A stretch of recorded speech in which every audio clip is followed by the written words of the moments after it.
Une adresse tellement prestigieuse, la place Saint-Marc à Venise. Au siècle dernier, 350 familles vivaient ici. Aujourd'hui, il n'en reste qu'une, celle d'Antonio Zago, directeur d'un chantier naval. Il a vu partir tous ses voisins. On se sent un peu comme les derniers Indiens, nous, les Vénitiens. Car fondamentalement, la ville s'est inversée. Nous sommes 50 000 et les personnes qui nous visitent 30 millions. C'est donc comme si nous vivions dans une réserve. Financièrement, il aurait intérêt à vendre son appartement qui deviendrait un hôtel ou des bureaux de prestige. Il ne le fera pas, même si sa vie est devenue réellement plus compliquée dans cette Venise abandonnée aux touristes. Par rapport à quand je suis né, les boutiques se meurent. Tout ce qui faisait l'identité même de Venise, toutes ses caractéristiques et sa vitalité ont disparu. Venise se meurt. Il y a 50 ans, 175 000 personnes vivaient ici, il en reste 3 fois moins. Ce compteur dénombre en temps réel la baisse du nombre des habitants. Matteo Secchi est le président d'une association de riverains. Les difficultés quotidiennes commencent lorsqu'il s'agit de faire de simples courses alimentaires. C'est comme un chat qui se mord la queue.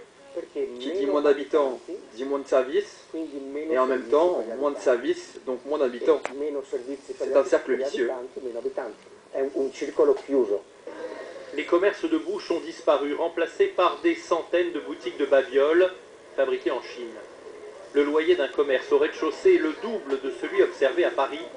C'est impossible à payer pour un simple commerçant. Pour les vrais Vénitiens, il ne reste que 3 épiceries et cette unique poissonnerie. Les coûts sont trop élevés. Tu gagnes à peine le minimum pour survivre. Ce n'est facile pour personne. Et cette année, Venise a un problème de plus. Les inondations des mois de novembre et décembre ont fait des dégâts considérables. Beaucoup des habitants les plus pauvres, ceux qui vivent au rez-de-chaussée, ont été sinistrés et la ville s'enfonce inexorablement. La dernière montée des eaux, comme vous le voyez, est arrivée jusqu'ici. Si ça continue, nous les Vénitiens serons les premiers à disparaître. Retour place Saint-Marc, assailli en février par les carnavaliers venus du monde entier. Une majorité de Vénitiens soutient l'idée de quotas avec des portiques limitant le nombre de touristes admis en même temps. C'est le cas d'Antonio Zago. Nous ne pouvons pas continuer à nourrir 30 millions de personnes qui viennent chaque année, surtout à des périodes surchargées. On doit limiter tout ça avec un système de réservation.